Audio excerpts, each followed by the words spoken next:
Nouvelle édition d'information sur la télévision. Dans un instant, les titres.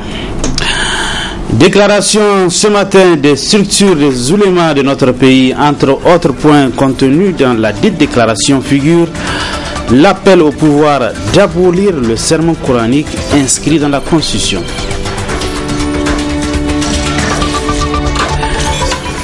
La Fédération des associations et groupements paysans a organisé ce matin une manifestation à Torodi. Elle s'inscrit dans le cadre de la deuxième édition de la Journée mondiale de la femme rurale.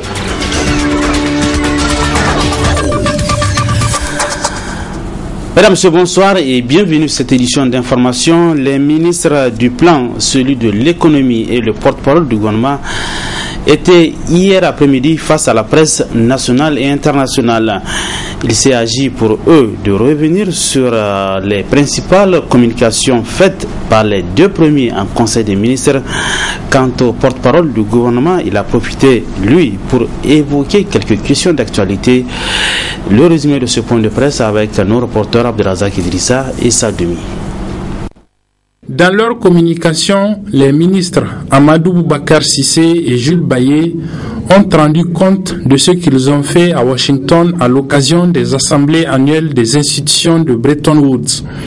Amadou Boubacar Cissé a notamment rapporté que le Niger est crédible aux yeux de la Banque mondiale, qu'il est même félicité pour sa gestion économique et sécuritaire.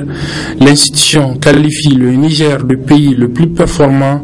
Pour preuve, elle a triplé son assistance à notre égard. Évoquant les reproches d'un rythme effarant d'endettement de notre pays, le ministre du Plan annonce que ce rythme pouvait même être accéléré si le prêt pour la construction de la raffinerie de Zender avait été bien négociée. Toutes les analyses qui ont été faites confirment que nous avons un endettement soutenable, maîtrisé et qui est compatible avec nos capacités, non seulement d'endettement, mais nos capacités de remboursement et les perspectives d'enrichissement de ce pays et les perspectives de capacité de remboursement.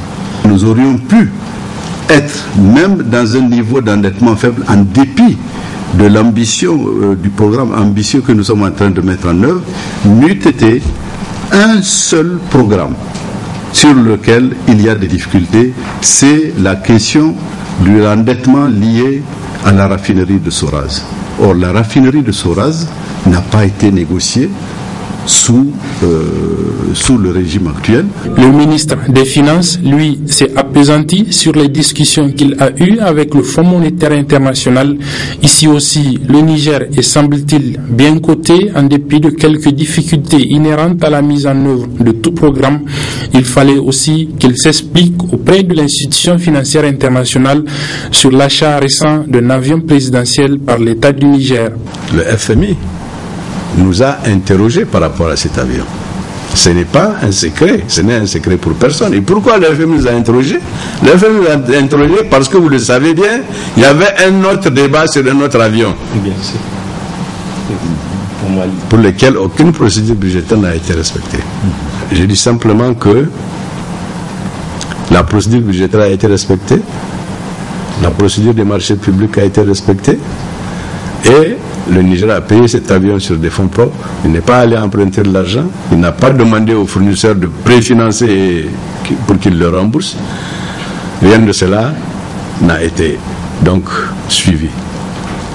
Donc tout a été transparent. Et avec le FMI, donc, on leur a prouvé que tout est clair, tout est transparent et on est d'accord avec le FMI par rapport à ça. La conclusion de la conférence a été tirée par le porte-parole du gouvernement sur des sujets bien différents mais tout aussi actuels.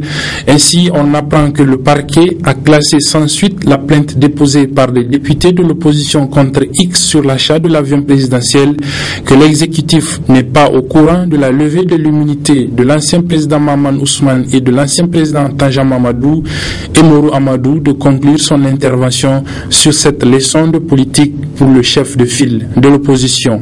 Tu mobilises tes troupes, tu prépares un programme, tu envoies des équipes à l'intérieur pour vérifier si ce que le gouvernement dit avoir fait dans telle région est faux et leur dire voilà, ils ne vous font rien. C'est ça. Et préparer la mobilisation en visitant chaque village, en sachant leurs problèmes et qui ne sont pas résolus par ce régime-là et proposer des alternatives. Deuxième édition de la Journée mondiale de la femme rurale initiée par les Nations Unies.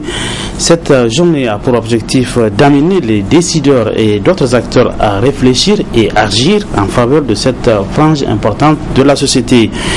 Ici au Niger, c'est la Fédération des associations et groupements paysans qui a donné un cachet particulier à cette journée. Et c'était ce matin à travers une activité qui s'est tenue à Torodi, le compte rendu de Asman China. C'est la localité de Torodi que la Fédération des unions et groupements paysans du Niger a choisi pour célébrer cette journée. Pour l'occasion, les potentialités et le savoir-faire de la femme rurale ont été exposés, ce qui du reste colle parfaitement avec le thème de l'édition 2014 qui est autonomisation des femmes rurales et leur rôle dans l'éradication de la pauvreté et de la faim. Nous sommes en train de nous battre pour autonomiser les femmes, en particulier les femmes rurales, qui sont des femmes vaillantes.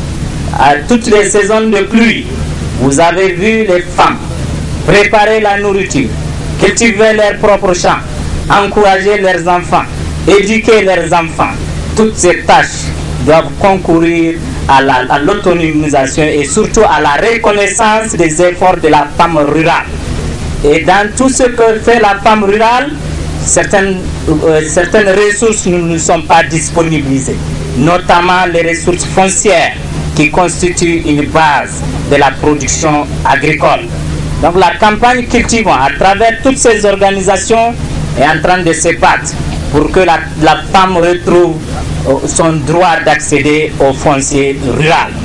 Donc dans toutes ces actions qui sont en train d'être menées, en accompagnement des actions de l'État, ou des fois en parallèle des actions de l'État, je m'excuse du terme, mais quand même nous concourons tous à ce que la femme rurale soit vraiment dans ses droits et qu'elle jouisse effectivement de ses droits. L'initiative de Moribène est saluée par les autorités qui ont saisi l'occasion pour rappeler quelques-unes des actions qu'elles entreprennent pour soulager la souffrance des femmes rurales. La multiplication des points d'eau, des puits, des forages, par la mise à disposition de matériel d'allègement des tâches domestiques comme les moulins, les décortiqueuses, les batteuses, les plateformes multifonctionnelles, par la mise à disposition de kits familiaux de petits ruminants, par l'augmentation de la couverture des institutions de microfinance pour faciliter l'accès au crédit, par la mise à disposition d'aliments de bétail, pour ne citer que cela. Et les maisons de la femme, lieu par excellence d'apprentissage de la transformation des produits agricoles, viennent renforcer leur capacité à conserver et à commercialiser leurs produits. Surcharge de travail et pénibilité des tâches, difficulté d'accès aux engrais et aux intrants, difficulté d'accès au crédit et aux ressources comme la terre et l'eau, tels sont quelques défis auxquels font face les 60% des femmes nigériennes qui vivent en milieu rural. À travers cette activité, la Fédération Moribène entend faire prendre conscience de tout cela. La suite de ce journal, des structures des oulémas du Niger ont rendu public ce matin une déclaration. Les oulémas ont analysé la situation sociale de notre pays. Ils ont également dénoncé certains phénomènes qui minent notre société et ont demandé solennellement au pouvoir d'abolir le serment coranique inscrit dans notre constitution. La synthèse de cette déclaration avec Nasser Dantoufou.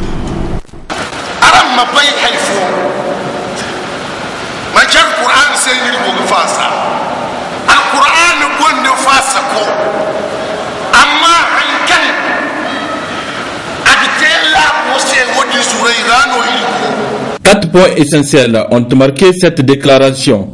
Le premier est relatif à une campagne médiatique injuste orchestrée selon ces associations islamiques contre les écoles coraniques traditionnelles et leurs enseignants. Cette provocation est un acte d'hostilité avéré à l'égard de notre identité islamique et que nous ne saurons tolérer. Demandons par conséquent au pouvoir public de mettre un terme à cela, de cesser toute forme de discrimination à l'égard de ces parents pauvres de l'éducation de masse que représentent les écoles coraniques traditionnelles. Et rappelons à l'État nigérien son devoir constitutionnel de veiller à l'épanouissement de tous les citoyens. Interpellons l'État à apporter sans délai une aide conséquente à ces écoles en termes d'infrastructures et de cantines scolaires. Ces associations islamiques sont ensuite revenues sur le serment coranique inscrit dans la Constitution dont elles demandent l'abolition. Cette instrumentalisation dégradante du Saint-Coran par ces acteurs peu sensibles à sa sacralité n'est pas de nature à créer le climat de prospérité, de paix et de sérénité dont nous avons besoin dans ce pays. Fustigeons l'indulgence complice du pouvoir envers la prostitution éhontée des mineurs, alors même que l'État et ses partenaires s'opposent vertement au mariage de ces mêmes mineurs. Les structures des oulémas ont par ailleurs condamné et rejeté toute forme d'homosexualité au Nigeria et le lâche assassinat des vaillants soldats nigériens au Mali, tout en présentant leurs condoléances à la vaillante armée nigérienne et aux familles de ces soldats disparus. Des négociations ont eu lieu entre le groupe Boko Haram et les autorités nigérianes. Les pourparlers qui ont abouti à un cessez-le-feu selon le Tchad qui a mené la médiation. Comment certains acteurs de notre pays apprécient-ils ces négociations? Élément de réponse dans ce reportage. Depuis 2009, la partie nord-est du Nigeria est le théâtre des combats armés entre les forces de défense du pays et les éléments de l'organisation islamiste Boko Haram. Mais grâce à une médiation tchadienne, des négociations sont en cours pour trouver un protocole d'accord entre les deux parties.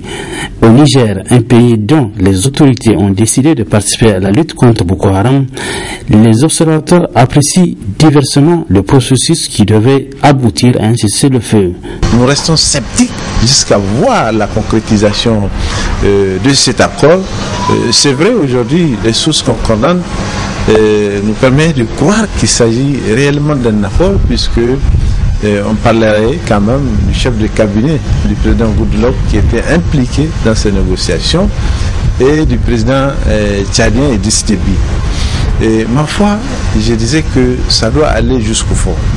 Mais vous le savez bien, on continue toujours à traîner des problèmes parce que ça fait l'intérêt d'une classe politique, ça fait l'intérêt d'un lobby, ça fait l'intérêt de quelques individus, malheureusement au détriment de la vie de nos concitoyens. Il faut savoir si c'est juste un cessez-le-feu, si c'est un accord pour une paix durable ou pour une paix définitive. Mais c'est nécessaire parce que ce serait un combat ou une guerre sans fin. C'est-à-dire ce qu'on appelle aujourd'hui Boko Haram, qui sont très mal connus de par le monde, très mal connus même au Niger, on les présente en mal, alors qu'ils ne sont pas si mauvais que ça, mais on ne les connaît pas. Et il y a une mauvaise publicité contre eux. Ce que les militaires tuent, sont attribués à Boko Haram et ça aggrave la situation. Donc, il faut savoir maintenant vraiment quel est l'objectif de celui qui a eu l'idée de cette paix. Si l'idée vient de l'extérieur, je pense qu'elle sera beaucoup plus importante. Si l'idée vient du Tchad, qui est aussi extérieur, mais plus ou moins nigérien, on peut se poser la question, est-ce qu'on peut arriver vraiment à un accord? Parce qu'il faut une paix définitive. Pays voisin du Nigeria, le Niger suit de près l'évolution des négociations entre le gouvernement nigérien et le groupe Boko Haram. Pour Issouf Bachar, le retour définitif de la paix dans cette partie nord-est du Nigeria passe par plusieurs équations dont il faut résoudre. Si vraiment, comme je dis, c'est l'extérieur qui intervient, il a les moyens, il va pulvériser des milliards, c'est-à-dire on permet à Boko Haram de construire des écoles et des mosquées et de continuer son prêche. Et aussi avoir une amnistie pour les deux parties, et l'armée qui a commis un crime de guerre et Boko Haram. Si c'est l'extérieur, cela est faisable, donc je suis optimiste. Si c'est les Africains, comme j'ai vu la conférence qui a été tenue à Niamey, sans l'appui extérieur, ça n'ira nulle part. Parce qu'eux-mêmes ils ont faim, ils n'ont pas de quoi donner aux gens de Boko Haram pour qu'ils arrêtent. Donc voilà, ça dépend de l'initiative d'où elle vient. C'est ça qui dépendra, qui fera que ça réussira ou ça ne réussira pas. Boko Haram, qui sème la terreur dans le nord-est du Nigeria, a tué plus de 2000 civils depuis le début de l'année, selon un décompte de Human Rights Watch. Depuis mi-avril dernier, 200 lycéennes sont prises en otage par Boko Haram. Un acte qui a soulevé une vague de condamnation au plan international. Transmission des vertus de la parenté à plaisanterie aux jeunes générations, c'est le thème de la 6e édition du mois de la parenté à plaisanterie. L'ouverture officielle de cette manifestation a eu lieu hier après-midi à l'arène de lutte de Niamey. C'était en présence des membres du gouvernement et de nombreux invités. Le compte rendu signé Omar Issouf. Le cousinage à plaisanterie, ça se passe entre cousines et cousins. C'est une pratique ancestrale que le ministère des Arts et des Loisirs veut transmettre aux jeunes générations. Avant, l'événement ne durait qu'une semaine. Depuis 2010, les autorités l'ont étalé sur un mois. Pratique culturelle et sociale de premier plan. La parenté à plaisanterie ou cousinage à plaisanterie constitue un puissant instrument pour la promotion de la paix et la cohésion sociale. Faut-il le rappeler? Le Niger a institué en 2007 la semaine de l'explosion de la parenté à plaisanterie sur toute l'étendue du territoire. Dans le souci d'élargir les objectifs visés, il a été décidé de porter la durée de l'événement à un mois par décret numéro 2010-795 PCSRD MCN du 16 novembre 2010. La 6e édition de cette thématique culturelle se déroulera en 2 étapes. Premièrement, le concours national du sketch et de l'humour du 18 au 22 octobre en soirée au centre culturel Oumaruganda. Deuxièmement, la caravane artistique de cousinage composée d'experts culturels, d'artistes professionnels et de conférenciers de haut niveau dans 8 chefs-lieux du département. La fête a déjà commencé. Le top a été donné par le gouverneur de Niamey, cousin des Touaregs. Meden Chideden, Winna Haden Edek, Wante Bilan, Wanyame, Assalamu alaikum. La région de Niamey vit depuis des semaines déjà le ferveur de cette édition. Partout, en famille, au bureau, à Katako, au grand et petit marché, partout Niamey vit en petits groupes ou par médias interposés d'intenses animations qui font revivre cette tradition séculaire imaginée par nos aïeux pour réguler nos rapports sociaux et perpétuer de génération en génération par les cousins de toutes les communautés. La particularité de cette édition, c'est que c'est dans toutes les régions du Niger que vont se passer les activités entrant dans le cadre de la parenté à plaisanterie. Fin de cette édition d'information. Merci à vous de l'avoir suivi. Restez toujours en compagnie des programmes de la télévision Labari. Bonsoir.